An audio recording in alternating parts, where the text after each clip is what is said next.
The idea behind the show is simply asking guests what they would tell a stranger on a plane if they were sitting next to them and the stranger asked them for advice. The scenery is passing very fast, but the seer is constant. The one who's seeing is the same. Well, let me appreciate you for asking a question that I haven't been asked after 2,500 or so interviews over the years. Is you have to drop the ego, which is everyone's greatest obstacle. In 2008, Grant and I had been married for 4 years. I was pregnant with my first child. The economy was collapsing, and we were on the verge of losing everything financially. So it's really great to be here with Randy Spelling. I've had the opportunity to interview Randy a couple of times. Excited to do so again. And we talked a bit about Randy off the top. And so, Randy, I like to dive in with this show, at least, with some really deep questions because of the fact that we only have a few. And so I dive in a bit deeper, normally an easier way in, but this one I dive in with a big question right away. So this one maybe is not super big, but I'm a big reader. I'm not sure if you are. And what I wanted to ask you, whether you are or not, let's say if you are a reader or you're not a reader, I'm sure you can still answer this question either way. But if you are a reader, a book reader, do you have a book that's changed your life? And if you're not a reader, do you have a podcast or a video show or an audiobook or anything like that that's changed your life? There's been so many. It's hard to narrow it to one, but I'm going to go way back old school and say The Alchemist. The Alchemist was one of those books that when I read it, something rearranged for me. I literally couldn't put it down. And, of course, I saw myself in the hero, the protagonist journey, but it was the signs that come to one in life, right? And then just that journey of how life unfolds and how you think it's going to go one way, and then it goes a completely different way, but we're being guided in some way. And I think there was just such resonance that when someone says, hey, I'm sort of just starting this spiritual journey here and I want to discover something, what's a good book? And that's one of those books where it's an easy read, it's a story, but there's so many messages within that. I love it. Well, this show, in fact, and we'll get to the main question of the show soon, but it's around a question that I sort of posed in a book form, in a parable. And so, of course, I can appreciate The Alchemist or other books like that, The Celestine Prophecy, The Richest Man in Babylon, because I've always wanted to write a parable like that. I've written one fictional sort of tale back in the day, but it was about customer service. So this one's actually more about life advice and things like that. And it's built around, which I won't go into a lot of detail, but it's built around a passenger on a plane, stranger on a plane that teaches you this wisdom. And so I love that you said The Alchemist, because I think parables, there's so many parables that have changed people's lives, but I don't think they get their due. Like when we talk about what are the big books, it's always comes back to, which by the way, I'm a huge fan of, but it comes back to the Think and Grow Rich, the How to Win Friends and Influence People, all the nonfiction books that are kind of self-help. But I think parables don't get their due, is what I'm trying to say. Oh, and Og Mandino, if you've read him, almost all of his books are game-changing books, and they're almost all parables as well. Yeah, there's so much self-help, and there's so many books that when you read, you sit down and you go, gosh, that the way that they said that, I really get that, or this changed the way that I viewed business or money, but I don't know, there's something about story that the image is so powerful.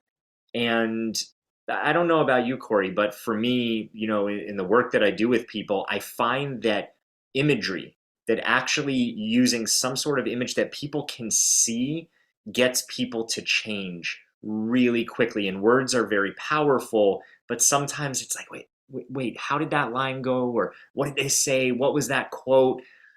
But you can, in a second, view, if you have a vision of something or a symbol, you can view it and go, oh yeah, I see it. It's bright. The colors are shining. I can smell the air, and it becomes a living, breathing experience. So for me, I think that's why the story really connected. So I didn't plan to go. Actually, I was going to say I didn't plan to go in this direction, but I never really have a plan with my conversations. But I want to ask you this now. Growing up in Hollywood, growing up in the family that you grew up in, did you ever, because this is just always intriguing to me, but did you ever envision yourself back in those early days when you were acting and you were living the Hollywood sort of lifestyle? Did you ever envision yourself going down a path where you'd be reading self-help books and reading parables and coaching and going to personal development, perhaps seminars and stuff like that? Like, was that ever a thought in your mind back in the early Randy Spelling days? So funny enough, I was reading self-help. Celestine Prophecy that you mentioned was the first spiritual-esque book that I've ever read. I was 17, and that started me reading. So in terms of, self-help, personal development, uh, metaphysics, psychology, I started reading that from a pretty early age when I was acting. So I was the guy on set reading those books, but I in no way, shape, or form ever thought that I was going to go into the field and become that and do that for my life's work. I did not see that coming at all. I feel like it's sort of a left field move, but I think it's also cool that, like you said, you were that actor on set reading those things where I'm sure that wasn't super common. I'm thinking that wasn't what every actor was sitting there reading, because Especially back then. yeah, Right now, it's so much more commonplace, but back then it was like, wait, are you 17 reading about this and talking about this? So yeah, I think it was in me, and I think, in a way, I was chosen to do this. It was part of the trajectory, but I didn't see it at all. so now this is probably a good time to move in with my main question I want to ask you, which is about, as I mentioned earlier, a passenger on a plane. So let's say, Randy, you're on a plane next to somebody, stranger on a plane type situation. The person leans over and says, "Hey, I'm starting my journey," whether they know who you are or not, but just asking you for advice. Do you got any life advice for me? My question out of that is, what do you think you might tell that person? I don't think I would. I think I would ask them a series of questions. I Because I wouldn't know enough to give a blanket advice statement. And by nature of being a coach, I think it's very easy to go on social media and give a 30-second to minute and a half clip of, here's what to do, here's a quick tool. But if someone just broadly says, hey, do you have any advice for me? I'd want to know what matters to them. So my advice is, take a moment to ask questions. Hmm. Take a moment to be curious about yourself, about the person sitting next to you on a plane, about your life in general. Why did things happen the way that they happened? Just like you asked me, did you see this coming? Why were you at 17 even interested in reading books like the Celestine Prophecy? Was that, were you always interested in that? Was it, did someone introduce you to that? Those types of things, to really understand the trajectory of someone's life. And then I think it's much easier to go, hey, the life advice is, or the direction that I would, suggest is, but I wouldn't have enough information to just give. I could say something like, follow your heart, or, be yourself completely and authentically. Don't live for anyone else. Don't people please. I could say these things by rote, but it's a shot in the dark. So this is interesting because now I get to follow up with a question that maybe you could answer easier, which is what I call the time machine question. This one I've asked a lot more times. You may even see where this is heading, but basically the time machine question is like this. If you could jump into a time machine, let's assume they did exist. Maybe they do. I'm not sure. But if you could jump into a time machine, go back and talk to a younger Randy Spelling, what advice do you think you might give him? Since with him, you actually know about that guy. You actually know maybe what he needs, or maybe it's a certain time in your life you knew he needed that kind of advice. What do you think you might tell a younger Randy? I would tell him to hang on tight, that it's going to be a close call, that, life is going to get really tough and very turbulent. and to know that there's something greater through that, to know that you're okay, that you're enough, that the only person that you have to be is the person that you feel you want to show up as. I love that. As we start winding down, you gave me a question that I have to ask now, because I'm one of those people that when somebody raises a question or brings up something, I'm thinking of the listeners like, oh, wait, go to Corey, go there. I want to know more about that. So you brought up an interesting question or interesting point. You said whenever if I was talking to that person on the plane, like you asked me the question, Corey, was I into this stuff all along? Did I read books like this early on? Then you said I might ask them a question like, well, did somebody get you into that? How did you get into that? So now I have to ask you that question. Like, for example, your father being a producer, like was he, I mean, obviously he was talking to a lot of different personalities. He was in the business world. Was it somebody like your father that introduced you to this stuff, or was it friends, or did you just discover it on your own? I'm just curious. Again, we'll use the Celestine as an example. At 17, like you said, that's not the normal book you hear of a 17-year-old reading. So was it something you were introduced to by somebody? Yes. So I would say my father didn't introduce me, but my father, he had this ability. I mean, just a cute little thing. He loved animals. He loved dogs, and he would always say, "Do you know, dog spelled backwards is God." And I wouldn't say he was overly religious, overly spiritual, but he always had this beautiful sense of there's connection and beauty in the world without talking about it overtly. So I think that permeated uh, the family, definitely my sister and I. And then yes, I did have an acting coach who was a family friend, uh, and she was hugely inspirational in my life. And we were doing lessons, and I remember I think I was 16 or 17, and I remember turning to her one day, and she just there was a there was something about her. There was a light inside her, and one day I just asked, "There's more to what you're saying, isn't there? Is there more to the story than what you're telling me?" I don't know why I said that. I have no idea, but I remember looking at her and saying that. And she paused and she looked at me and she said, "There is more. Would you like to hear?" And I said, "Yes."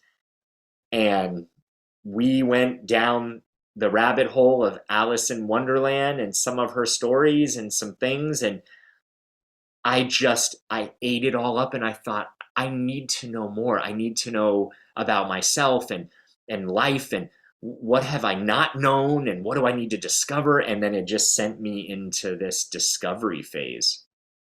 Wow. So I want to ask you one last question before we ask you what my final question always is, which is simply how we can learn more about your work and work with you and all that kind of stuff.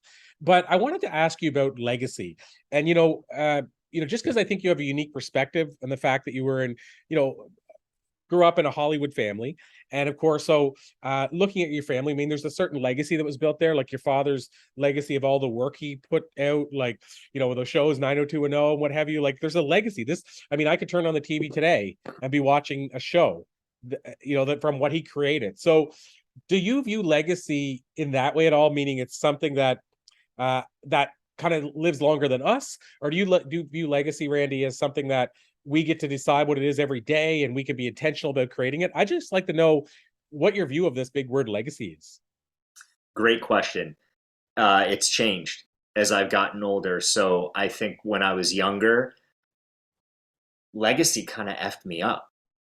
Legacy was hard. And I see this with people, not necessarily, they're not maybe using the word legacy, but it's the idea of, what's my purpose? What am I here to do? Who am I here to be? These big, big questions that if you're even asking, it's probably a good sign that, there's more depth and meaning.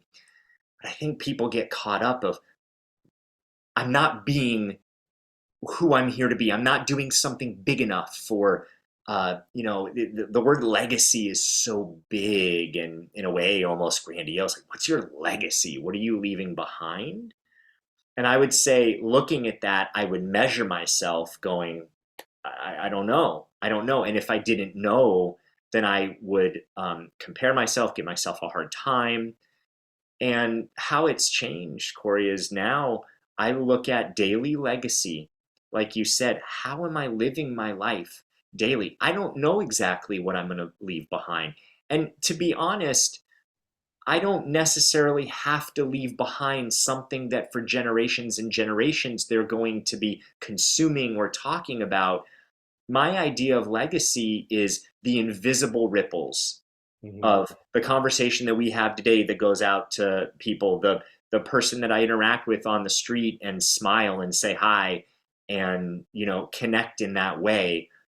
Perhaps I do or say something that makes someone look at something differently, and that changes the way that they show up in their family that day, and somehow, you know, that ripple effect, to me, that's legacy. It may never be seen, but it feels so damn purposeful. It's like that's all I need to do is really keep my head focused in how I show up, who I am, and being the best person that I can be, the best being, and the rest kind of takes care of itself. So I personally love that. It makes me think of the odd time when I've had somebody reach out and you didn't know that you impacted them at all. For instance, excuse me.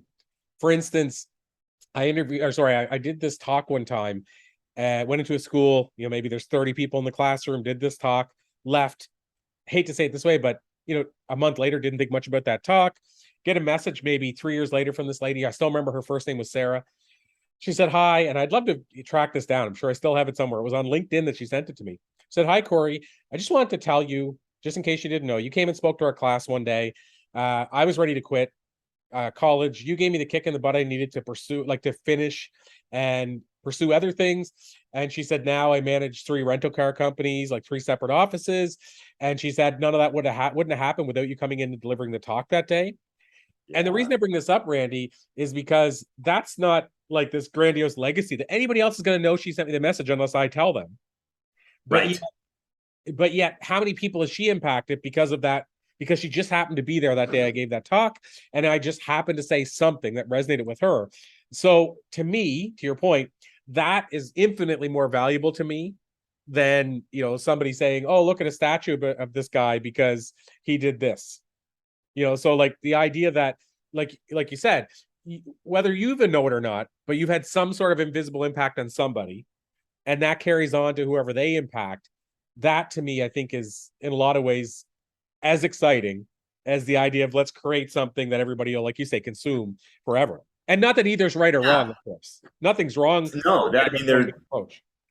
absolutely no right or wrong. I love that story. And just one thing I would leave everyone with is it's the idea that, okay, you put out social media content, right? Just as an example. And the content, you do a series of videos and then they really hit big, right? And you're like, oh wow, the numbers and the insights, and it's really reaching many people. Then you do this one video, you're like, I just wanted to share this. And 10 people, 20 people, whatever the number is, infinitely less, right? And you go, oh, well, I'm not going to do much of that anymore because it didn't do that well. So if you look at legacy and you're measuring, well, this reached so many people. You look at this little one over here, but that little one saved someone's life. That little one reached further than you could have even imagined and was more impactful. And I guess I would leave it with a question. For the person sitting next to you, what is legacy to you? What matters more at the end of the day? Reaching as many people as you possibly can and being as big as possible. Nothing wrong with that, right? Some people are really driven that way. And you could have a balance of both. Or is it reaching someone, even if it doesn't get all of the outward praise, but that you knew was having a huge effect on people's lives, even if it doesn't reach as many? Both valid. I love it. And it's one of those things we have to leave out there to the universe to decide. you know, it's each person to each their own, what matters to them, like you said, and truthfully, as you said, no right or wrong. So I love that. So Randy, very last question as we bring things to a close, but not, you know, not unimportant, a very important question. Somebody has been with us for like 20 minutes. You know, it's never enough time, as we know. So with not being enough time, they've gotten a taste for who Randy is. We didn't talk a whole lot about the fact that you work with people, coach people, what have you. But the question to leave, or I'll leave you with, is how can people connect with you to learn more about the work you do, connect with you if they want to work with you, or connect with you if they simply want to follow you? Sure. So my website, randyspelling.com. And I do post a lot on socials. I'm on Instagram under Randy Spelling, LinkedIn, Facebook, all the channels. I love it. Well, Randy Spelling, this has been an absolute pleasure, my friend. So I thank you. I salute you. And with your permission, I'll call it a to be continued. Sounds good, Corey. It's always good to talk with you.